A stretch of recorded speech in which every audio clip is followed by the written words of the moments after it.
Assalamualaikum warahmatullahi wabarakatuh. Salam sejahtera, Om Swastiastu, Namo Buddhaya, salam kebajikan. Halo anak-anak Bapak, dimanapun berada, semoga selalu dalam keadaan sehat. Jumpa lagi dengan Bapak. Di video pembelajaran kali ini kita akan belajar tentang tema 2, yaitu persatuan dalam perbedaan. Muatan ilmu pengetahuan alam, kompetensi dasar, menganalisis cara makhluk menyesuaikan diri dengan lingkungannya.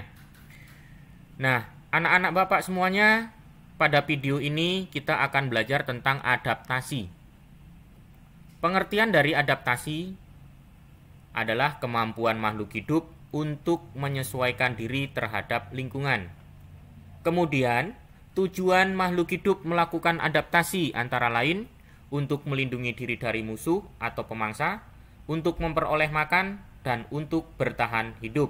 Itulah mengapa makhluk hidup beradaptasi dengan lingkungannya. Lanjut, jenis-jenis dari adaptasi. Adaptasi dibagi menjadi 3, yaitu adaptasi morfologi, adaptasi fisiologi, dan adaptasi tingkah laku. Kita akan membahas satu persatu. Kita mulai dengan adaptasi morfologi. Nah, apa itu adaptasi morfologi? Adaptasi morfologi yaitu penyesuaian bentuk tubuh dan struktur tubuh luar makhluk hidup atau alat-alat tubuh makhluk hidup terhadap lingkungannya. Adaptasi ini dilakukan untuk menyesuaikan bentuk tubuh dengan kondisi tempat tinggalnya guna mempertahankan hidup. Adaptasi morfologi pada manusia. Contohnya, kulit manusia menjadi hitam jika terlalu lama terkena sinar matahari. Rambut-rambut halus pada kulit manusia akan berdiri jika suhu udara dingin. Kemudian, lubang hidung manusia menghadap ke bawah sehingga tidak mudah kemasukan air. Itu adalah contoh dari adaptasi morfologi pada manusia. Untuk selanjutnya kita akan membahas tentang adaptasi morfologi pada hewan. Nah, untuk adaptasi morfologi pada hewan, ini kita akan membaginya menjadi 3 bagian, yaitu menurut bentuk kaki, bentuk paruh, dan bentuk mulut. Kita mulai dari bentuk kaki. Bentuk kaki atau cakar pada bangsa unggas dapat dibedakan menjadi tipe perenang, pemanjat, petengger, pejalan, dan pencengkeram. Kaki burung kakak tua untuk memanjat. Selain itu, juga untuk memegang makanan.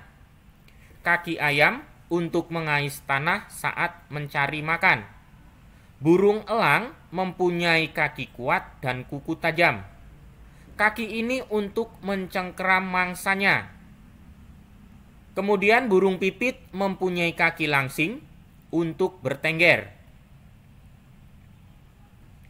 Kita lanjutkan dengan kaki itik dan pelikan berselaput sehingga cocok untuk berenang di air.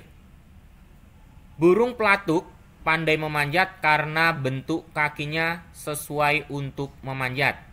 Nah, anak-anak Bapak semuanya bisa melihat ya, di sini bentuk kaki dari kakak tua ya.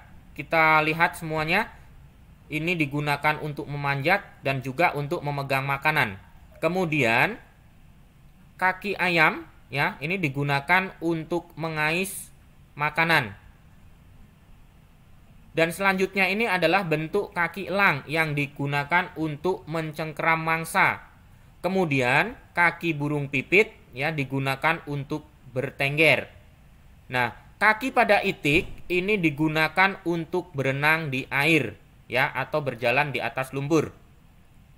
Kemudian kaki burung pelatuk ini untuk memanjat ya, bentuknya seperti ini, anak-anak bisa melihat semuanya pada gambar. Kemudian kita lanjutkan dengan bentuk paruh. Bentuk paruh pada bangsa unggas dapat dibedakan menjadi tipe pemangsa biji, pemakan daging, dan lain sebagainya. Nah, Burung pipit ini mempunyai paruh pendek dan kuat. Bentuk paruh ini sesuai untuk memakan jenis biji-bijian. Paruh ini berfungsi untuk menghancurkan biji tersebut. Burung elang mempunyai paruh kuat, tajam, dan melengkung. Bagian ujungnya, paruh seperti ini sesuai untuk mencabik mangsa. Selanjutnya, bebek mempunyai paruh yang berbentuk seperti sudu. Bentuk paruh seperti ini sesuai untuk mencari makan di tempat becek, berlumpur, atau di air. Kemudian burung pelatuk mempunyai paruh yang panjang, kuat, dan runcing. Paruh burung pelatuk untuk mencari serangga yang bersembunyi di kulit pohon, dalam lubang, atau pada batang pohon yang lapuk. Oke, kita lanjutkan kembali. Burung kolibri mempunyai paruh berbentuk panjang dan runcing. Bentuk paruh seperti itu memudahkan burung kolibri menghisap nektar. Selanjutnya, burung pelikan mempunyai paruh berkantong. Paruh demikian memudahkan untuk menangkap ikan di dalam air. Nah, anak-anak Bapak semuanya bisa melihat pada bagian yang bawah ini ya. Kita lihat ini burung pipit. Kemudian ini paruh burung elang, bebek, burung pelatuk, burung pelikan, dan ini burung kolibri. Oke, kita lanjutkan dengan bentuk mulut. Serangga dapat dibedakan menjadi tipe mulut penusuk, penghisap, penjilat, dan penyerap. Mulut pada kupu-kupu mempunyai alat hisap. Oleh karena itu, mulutnya dinamakan mulut penghisap.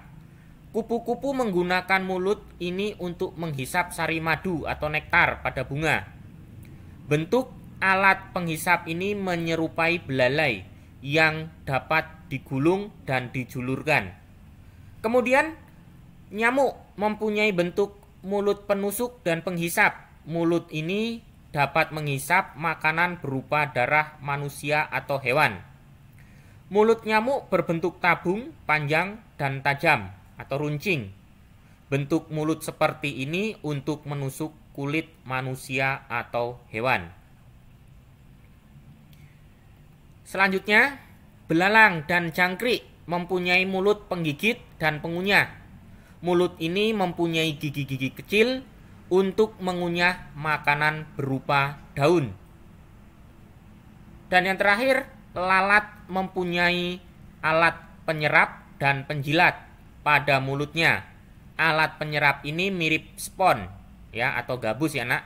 Alat ini untuk menyerap makanan terutama yang berbentuk cair. Nah, ini anak-anak semuanya bisa melihat ya.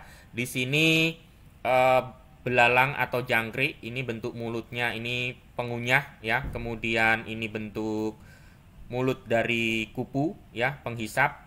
Ini lalat ya, bentuk mulutnya penjilat. Kemudian ini dari nyamuk yaitu bentuknya penusuk dan penghisap. Kita lanjutkan dengan adaptasi morfologi pada tumbuhan. Yang pertama, tumbuhan yang beradaptasi pada lingkungan air disebut dengan hidrofit. Contohnya teratai, eceng gondok, kangkung, dan tumbuhan bakau. Yang kedua, tumbuhan darat yang beradaptasi pada lingkungan kurang air atau kering yang sering disebut dengan xerofit. Contohnya kaktus, lili gurun, pohon kurma, dan lidah buaya. Yang ketiga, tumbuhan darat yang beradaptasi pada lingkungan lembab yang disebut dengan higrofit. Contohnya tumbuhan paku, lumut, tumbuhan kemunting, dan tumbuhan daun ungu. Kita lanjutkan dengan adaptasi fisiologi. Adaptasi fisiologi yaitu penyesuaian fungsi alat tubuh bagian dalam pada makhluk hidup terhadap lingkungannya.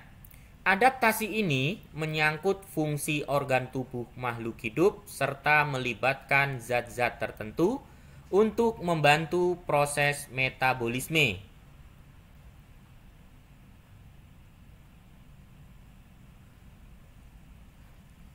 Selanjutnya, kita akan membahas tentang adaptasi fisiologi pada manusia.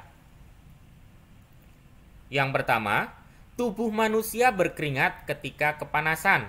Dengan berkeringat, tubuh manusia akan dingin. Kedua, pada saat udara dingin, orang cenderung buang air kecil. Dan ketiga, mata manusia dapat menyesuaikan dengan intensitas cahaya yang diterimanya. Ketika di tempat yang terang, pupil akan menyempit. Tetapi sebaliknya, ketika di tempat yang gelap, maka pupil akan melebar.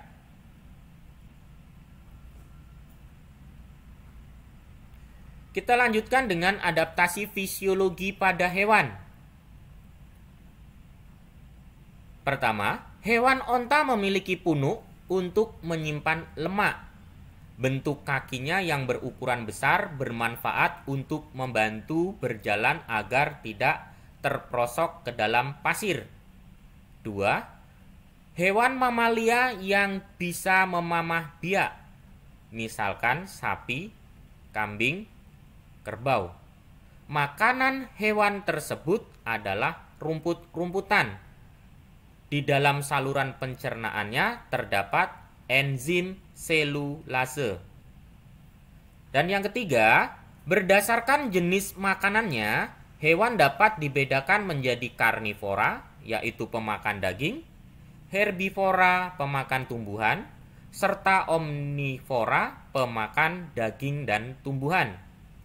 Penyesuaian hewan-hewan tersebut terhadap jenis makanannya terdapat pada ukuran panjang usus dan juga enzim pencernaan yang berbeda. Oke, kita lanjutkan dengan adaptasi fisiologi pada tumbuhan. Yang pertama, kantong semar yang berbentuk guci. Serangga yang hinggap di tepi kantong semar akan tergelincir dan terperangkap cairan yang ada di dalam kantong. Cairan ini berguna untuk menghancurkan serangga sehingga nitrogennya dapat diserap. Contoh yang kedua, bau khas pada bunga mengundang serangga untuk membantu proses penyerbukan. Biasanya bunga ini menghasilkan madu dan nektar. Contoh yang ketiga, bunga Rafflesia yang mengeluarkan bau busuk ya untuk menarik serangga agar mendatanginya. Dengan demikian, ketika serangga masuk ke dalam bunga Rafflesia akan menjadi makanannya. Oke, kita lanjutkan dengan adaptasi yang ketiga ya, yaitu adaptasi tingkah laku. Tadi yang kedua dan yang pertama sudah kita bahas, yaitu adaptasi morfologi dan adaptasi fisiologi. Sekarang kita masuk ke adaptasi tingkah laku. Nah, adaptasi tingkah laku yaitu penyesuaian makhluk hidup terhadap lingkungan dalam bentuk tingkah laku. Adaptasi tingkah laku ini tentu berhubungan dengan tindakan makhluk untuk melindungi diri dari serangan pemangsa. Nah, kita akan membahasnya tentang adaptasi tingkah laku pada manusia. Baik, contoh yang pertama ketika ada petir ya, biasanya kita akan menutup telinga. Kemudian contoh yang kedua, ketika menghirup bau yang tidak sedap, manusia akan menutup hidung. Dan contoh yang ketiga, isyarat dengan menggelengkan kepala untuk mengungkapkan suatu penolakan ya. Kita lanjutkan dengan adaptasi tingkah laku pada hewan. Contoh pertama yaitu bunglon yang mampu mengubah warna kulit menyerupai tempat yang dihinggapi atau sering disebut dengan mimikri. Kemudian contoh kedua, kerbau berkubang di lumpur. Nah, dengan berkubang ini tubuh kerbau akan tertutup lumpur sehingga dapat mengurangi rasa panas akibat sengatan matahari. Contoh yang ketiga, nah gajah biasanya akan menyemprotkan air dengan belalainya ke seluruh tubuh dengan tujuan untuk apa? Untuk mengurangi panas matahari. Kemudian cicak, Ini memiliki kemampuan memutuskan ekor untuk mengelabui musuh atau sering disebut dengan autotomi. Nah, kita akan membahas adaptasi tingkah laku pada tumbuhan. Contoh yang pertama, tumbuhan putri malu, ketika disentuh dia akan mengunculkan daunnya. Kemudian ada contoh yang kedua, yaitu pada musim kemarau ada beberapa jenis tumbuhan yang meranggas ya untuk menggugurkan daunnya, yaitu untuk mengurangi proses penguapan seperti pohon jati, mahoni, ya, pohon randu. Itu biasanya kalau musim kemarau dia meranggas atau menggugurkan daunnya. Ini fungsinya untuk mengurangi penguapan. Kemudian contoh yang ketiga yaitu daun jagung. Nah, ketika panas biasanya dia akan menggulungkan daunnya, ya. Itu contoh adaptasi tingkah laku pada tumbuhan. Oke, baik anak-anak, demikian pembahasan materi adaptasi ya pada video pembelajaran kali ini. Untuk selanjutnya anak-anak Bapak bisa mengerjakan soal-soal berikut ini ya. Nah, sebelum Bapak akhiri, Bapak tidak bosan-bosannya Bapak berpesan kepada anak-anak Bapak semuanya, rajin belajar, jangan lupa berdoa, dan membantu orang tua, tetap semangat ya. Semoga apa yang Bapak sampaikan pada video pembelajaran pada kali ini dapat menambah pengetahuan anak-anak semua. Bapak akhiri dengan salam sejahtera untuk kita semua. Terima kasih.